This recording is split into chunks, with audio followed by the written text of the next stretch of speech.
திருவண்ணாமலை மாவட்டம் வந்தவாசி அடுத்த சென்னாவரம் கிராமத்தில் 30 லட்சம் ரூபாய் மதிப்பீட்டில் கட்டப்பட்ட அம்மா பூங்கா உடற்பயிற்சி மையம் இதுவரை மக்கள் பயன்பாட்டிற்கு ஒப்படைக்கப்படாமல் வீணாக போகும் மக்களின் வரி பணம்.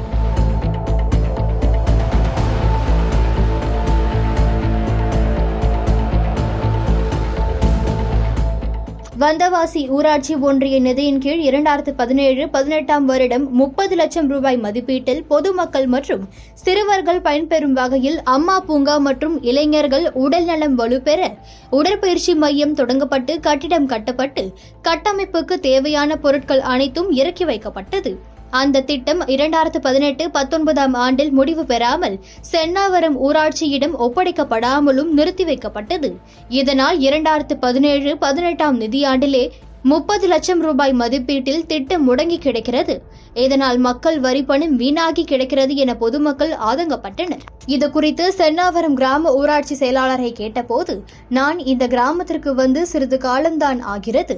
மேலும் ஊராட்சி ஒன்றிய நிதியில் கட்டப்பட்ட பூங்கா மற்றும் உடற்பயிற்சி மையம் இதுவரை சென்னாவரம் கிராம நிர்வாகத்திடம் முறையாக ஒப்படைக்கப்படவில்லை என்று கூறினார். 30 லட்சம் மதிப்பீட்டில் கட்டப்பட்ட அரசின் திட்டம் இன்று வரை திறக்கப்படாமலும் மக்கள் பயன்பாட்டிற்கும் கொண்டுவரப்படாமலும் இதனால் வீணாக போவது மக்களின் வரிப்பணம் என்பது மட்டுமே நிச்சயம் என்று அப்பகுதி மக்கள் சொல்கின்றனர்.